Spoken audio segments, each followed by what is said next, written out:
औज़ु बिल्लाहि मिनश्शैतानिर्रजीम बिस्मिल्लाहिर्रहमानिर्रहीम। सैयद इक़्तिदार अली ख़ान।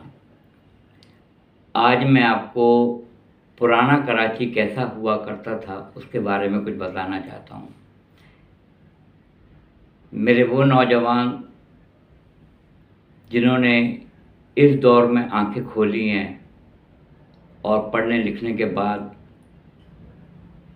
अपनी मुलाज़मत पर जा रहे हैं और आ रहे हैं, और जो कराची को देख रहे हैं, मैं हल्फिया कहता हूँ, कराची ऐसा नहीं था। कराची शहर ऐसा नहीं था। मैंने 1975 में मैट्रिक किया।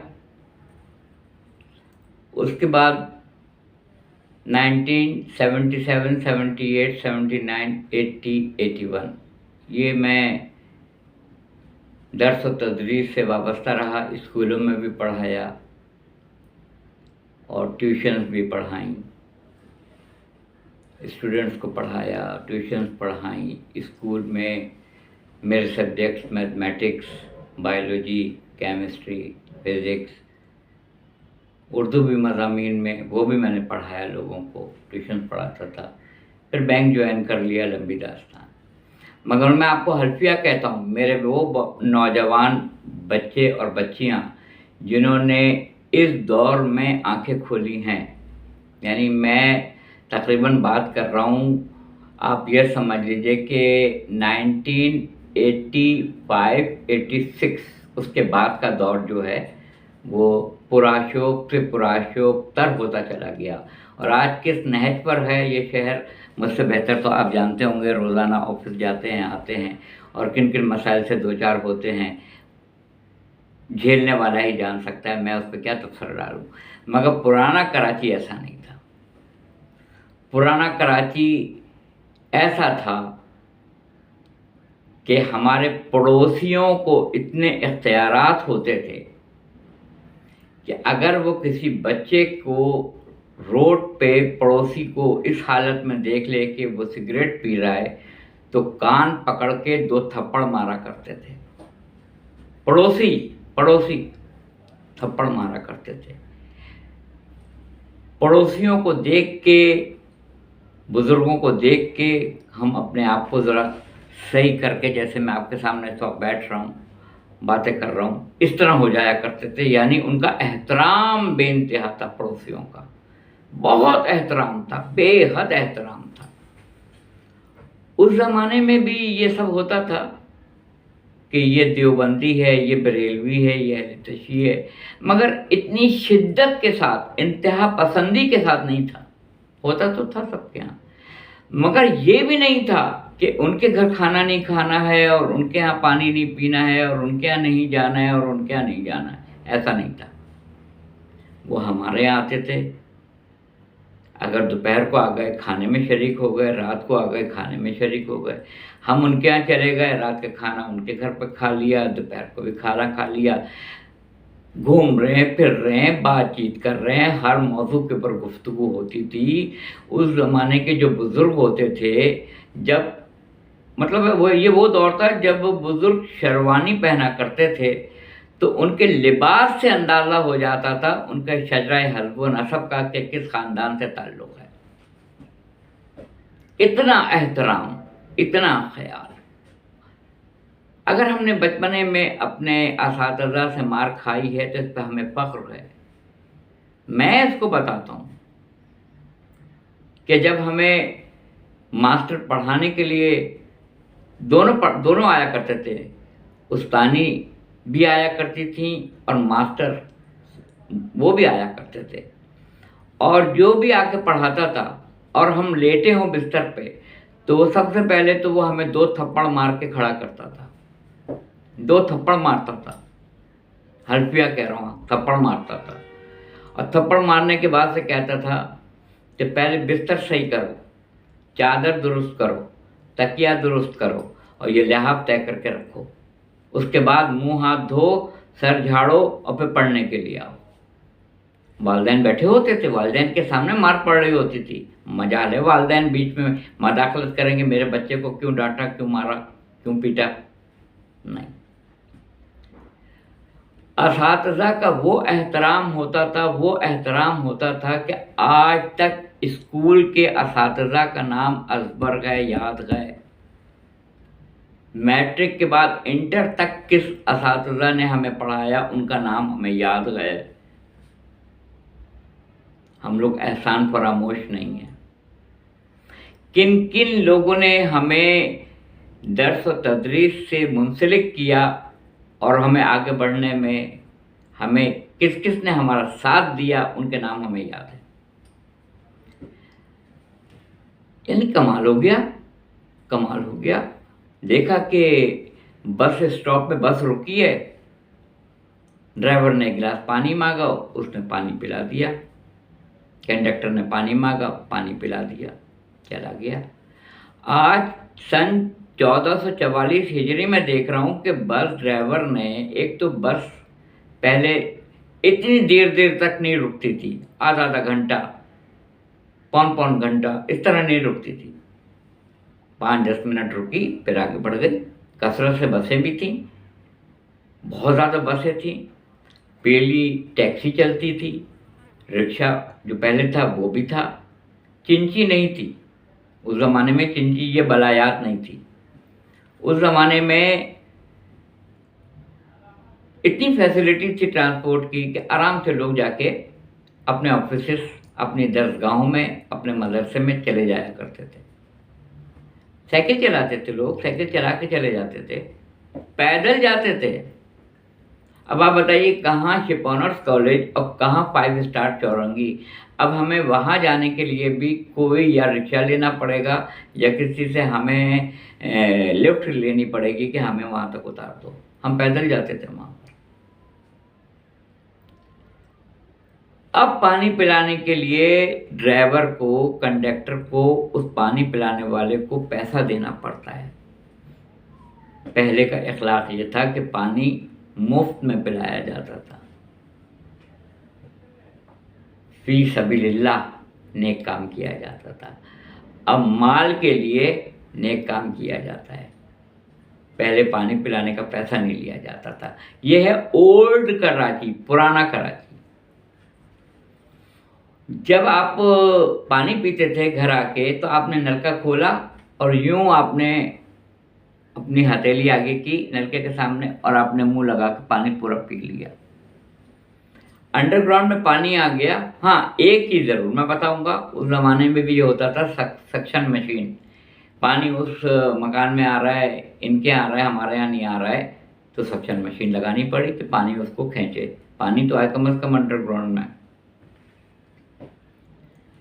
पानी की मशीन वो भी उस दौर में थी, वो चलाई गई तो पानी ऊपर चढ़ा, ये भी होता था। ये वाटर माफिया नहीं था उस ज़माने में, नेस्ले वगैरह का वजूद नहीं था, पैसा दे के बोतल ख़रीदने का रिवाज नहीं था।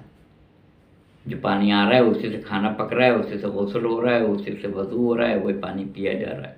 ये पुराना कराची था। कराची इतना मोतदिल मौसम रखता था अपने इसमें कि शदीद गर्मी का तो तसव्वुर था ही नहीं कि ऐसी गर्मी पड़ेगी जैसे क़यामत खैर आजकल पड़ रही है। इसका कॉन्सेप्ट ही नहीं था। बेहतरीन मौसम, बल्कि मैं अगर ये कहूँ तो गलत नहीं होगा कि पूरे पाकिस्तान से लोग कराची आया करते थे। इतना बेहतरीन और खुशगवार मौसम हुआ करता था कराची का। अदब और अखलाकियात, उरूज था उसका। अगर मैं नाम बताने पे आऊँ तो ये वीडियो बहुत तवील हो जाएगी। कौन कौन नहीं था पढ़ने वाला, कौन ऐसा नहीं था।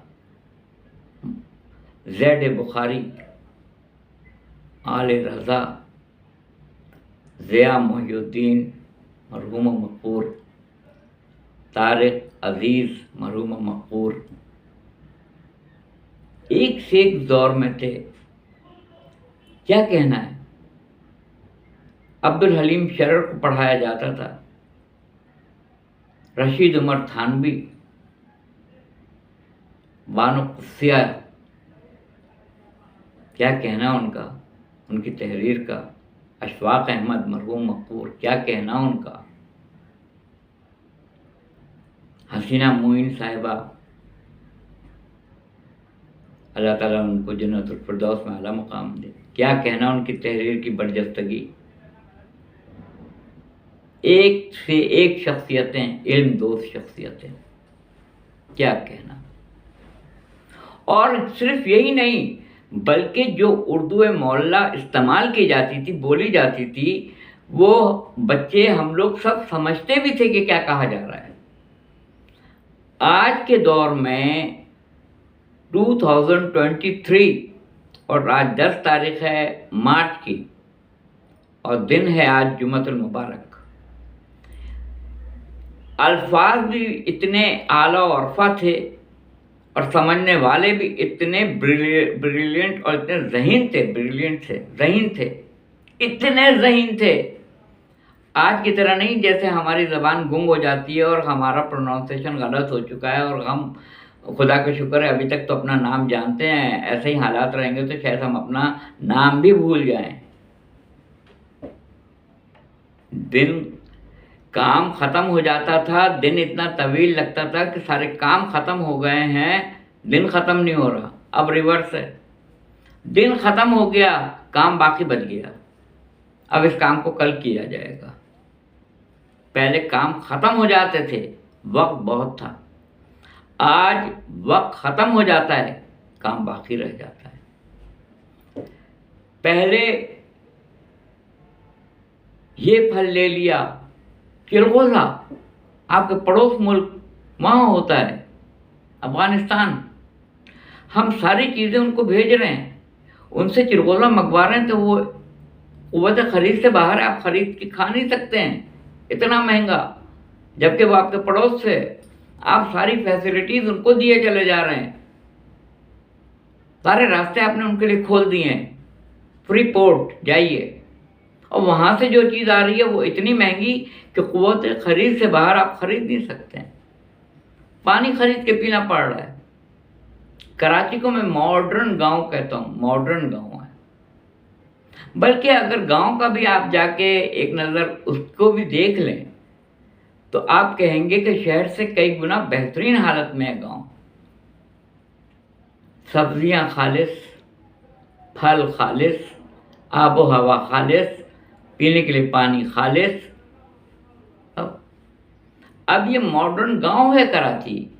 कुआं हर घर में होगा, जनरेटर हर घर में होगा, बिजली ना आने के बराबर आती है, बिल इतना तवील बिल होता चला जाएगा। अभी तो इब्तिदाई इश्क खैर होता है क्या, आगे आगे देखिए होता है क्या। अभी तो गर्मी शुरू हुई है, अब देखिएगा क्या पर लग जाएंगे। जैसे डॉलर में पर लग गए हैं, महंगाई में पर लग गए हैं, इसी तरह आप के इलेक्ट्रिक के बिल में आप पर देखिएगा कैसे लग जाएंगे। 4,000, 5,000, 15,000, 20,000, 25,000, बराए नाम घर के अंदर लगा हुआ है एसी, बखुदा एसी नहीं चलता है, क्योंकि जब बिल ही आपका 20-25 हज़ार आएगा तो आप क्या लगाएंगे, एसी क्या चलाएंगे। हाँ, वो लोग चला सकते हैं जिनके पास हराम की कमाई है। उनके घर में, जिनके घर में हराम का माल आता है, उनको इससे गरज नहीं है गोश्त कैसे किलो है, गाय का गोश्त क्या हिसाब मिल रहा है, बकरे का गोश्त क्या हिसाब मिल रहा है, मुर्गी का क्या रेट हो चुका है, पानी की कितनी बोतलें आ रही हैं, शक्कर क्या हिसाब है, चावल क्या हिसाब मिल रहा है, सब्ज़ी क्या हिसाब मिल रही है। ये तो उनको पता चलेगा ना जो जाके खुद खड़े होते हैं दुकान पे, चाहे वो मर्द हजरात हों चाहे घर की ख़वातीन हों। जब उनको जेब से पैसा निकाल के देना पड़ता है तो उनको पता है कि सब्ज़ी क्या भाव मिल रही है, पानी क्या हिसाब मिल रहा है, गोश्त क्या हिसाब मिल रहा है, दवाएं क्या हिसाब मिल रही हैं। जिनके पास इतना है, कितना है उनको खुद नहीं पता, वो तो बस लिस्ट दे देंगे, पैसा दे देंगे या कार्ड दे देंगे और ड्राइवर से कहेंगे ये सारी चीज़ें ले आओ। मैंने अपनी आंखों से ऐसे ऐसे भी दुकानदार पर देखे हैं ग्राहक जो कीमत भी नहीं पूछते हैं, ये दे दीजिए, ये दे दीजिए, ये दे दीजिए, ये दे दीजिए जी, कितना हुआ टोटल, ये कार्ड चैट कर लीजिए। मैं ये नहीं कहता हूँ रिज़्क़ हलाल में बरकत नहीं है और नहीं ले सकते हैं, मगर वो गिनती के लोग हैं, उनकी परसेंटेज बहुत कम है। हक हलाल में इतना आप नहीं खा सकते हैं, इतना नहीं कमा सकते हैं। जितना आप कमाते हैं उससे कई गुना डेफ़िसिट में आपका जाता है। तनख्वाह है आपकी 1000, खर्चा है आपका 10,000, तो ये जो 9,000 है हर महीने का डेफ़िसिट है।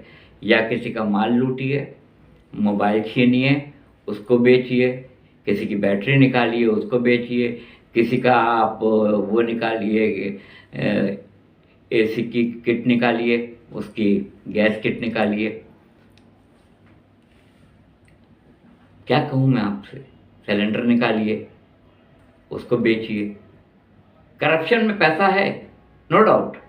कौन कौन कर रहा है, कौन कौन नहीं कर रहा है, मुझसे बेहतर तो आप जानते हैं, क्योंकि सारा दिन आजकल एक ही चीज़ तो हो रही है। टीवी के ऊपर जाइए, खबरें चल रही हैं, तबसरे चल रहे हैं, खबरों में स्लाइड चल रही है, ब्रेकिंग न्यूज़ चल रही है। ब्रेकिंग न्यूज़ चलते चलते फिर फ़ौरन वहीं से बक़िया सिलसिला शुरू हुआ टॉक शोज़ का। चलिए फलां साहब मीटिंग कर रहे हैं, वो दिखा देते हैं, कभी ये कर रहे हैं, कभी वो कर रहे हैं। वो रात तक यही होता रहता है और दूसरे दिन और तीसरे दिन वही एक दिन की खबर रिपीट हो रही होती है। मुश्किल से कोई ऐसी अनहोनी बात आ जाए तो उसको कोट किया जाता है। इखलाक लोगों का बहुत बेहतरीन था, पड़ोसियों का अदब बहुत ज़्यादा था। फ़िरक़ाबंदी ऐसे नहीं थी कि उनके यहाँ खाना नहीं खाएंगे, वो हमारे यहाँ नहीं खाएंगे, उनको हम तस्बीह नहीं देंगे, उनको हम आब ज़मज़म नहीं देंगे, उनको हम खजूर नहीं देंगे, ऐसा नहीं था। हर के यहाँ खजूर भी जाती थी, आब ज़मज़म भी जाता था, तस्बीह भी जाती थी। अब नहीं जाता है, अब ना खजूर जाता है, ना तस्बीह जाती है, ना आब ज़मज़म जाता है। पानी हाथ से लगाने, हाथ रख के पीने का रिवाज ख़त्म हो चुका है। बोतलें नेस्ले से मंगाइए, उसको 390 की बोतल एक हो रही है, उतना पैसा दीजिए। टेलीफोन एक महीना बंद है, बिल आ रहा है 1000। क्या है वो? लाइन रेंट है, लाइन का जो हमने आपको दिया उसका रेंट आ रहा है, मगर आपने तो टेलीफोन तो बंद किया हुआ 1 महीने से 1.5। हाँ, वो कोई प्रॉब्लम आ रही है, नेट नहीं चल रहा है प्रॉपरली, बिल्कुल नहीं चल रहा है, हर महीने पैसा दीजिए। केबल नहीं चल रहा है, ख़राब हो रहा है, पैसा दीजिए। पैसा पैसा पैसा पैसा पैसा, सुबह दोपहर शाम रात पैसा, सुबह दोपहर शाम रात पैसा, पैसा पैसा पैसा सुनते सुनते दिमाग ख़राब हो गया। जिसने अपनी ज़िंदगी में कभी पैसे को शामिल ना किया हो, उसके ख्वाब में भी पैसा आ गया है, उसके उठने बैठने में भी पैसा आ गया है, उसमें हिर्स व हवस भी बढ़ चुकी है, उसमें लालच भी बढ़ चुकी है, उसमें खौफ खुदा भी ख़त्म हो चुका है। पैसा पैसा पैसा पैसा पैसा, बखुदा ऐसा कराची नहीं था, ऐसा ट्रैफिक नहीं था, ऐसी रिश्वत नहीं थी, ऐसी हरामखोरी नहीं थी, ऐसी बदअखलाक़ी नहीं थी, ऐसा मौसम नहीं था, ऐसी खुशहाली जो थी पहले अब नहीं है, बरकत जो पहले थी अब नहीं है, अदब व एहतराम जैसे पहले था चचा मामूओं का, बुज़ुर्गों का, अब नहीं है। पड़ोसियों का अदब नहीं, असातिज़ा का अदब नहीं, माँ बाप का अदब नहीं, बहन भाई का अदब नहीं, चचा मामू फुप्पा फुप्पियाँ, इनका एहतराम नहीं है। अदब की अखलाकियात अर्थ से फर्श पे आके दफन हो चुकी है और जितनी मनफी चीज़ें वो डोमिनेंट होकर ऊपर आ चुकी हैं। बस मुझे यही कहना था। जिसके हुक्मरान, जिसके सियासतदान, जिनके लीडर हजरात अखलाकियात की धज्जियाँ बखेर रहे हों, उस कौम का क्या हशर होगा? क्या आप किसी बद अखलाक कौम के वज़ीर आज़म अपने आप को कहेंगे? क्या आप बदतमीज़, बद तहज़ीब, बद अखलाक अवाम के सदर कहलाने के लिए आप तैयार होंगे? आपने अपनी आवाम को बदतमीज़ कर दिया है, बेशर्म कर दिया है, गालम गलोच पे वो उतर आए हैं, माँ बहन की गालियाँ बकते हैं। आप उस कौम के वज़ीर आज़म हैं, आप उस कौम के वज़ीर आज़म बनेंगे, आप उस कौम के सदर हैं, आप उस कौम के सदर बनेंगे, वज़ीर बनेंगे जो माँ बाप में तमीज़ नहीं कर रही है, जो बहन भाइयों की तमीज़ नहीं कर रही है, जो बड़ों का एहतराम नहीं कर रही है, जो टीवी पे बरहना गुफ्तगू कर रही है, जो अज़ान के वक्त टेलीविज़न के ऊपर रक़्स सुरूर के महफ़िलें दिखा रहे हैं, चला रहे हैं। आप उस कौम के सदर और वज़ीर आज़म बनना चाहते हैं, फिर तो अल्लाह ही हाफ़िज़ है। व आखिर दावाना अल्हम्दुलिल्लाह रब्बिल आलमीन।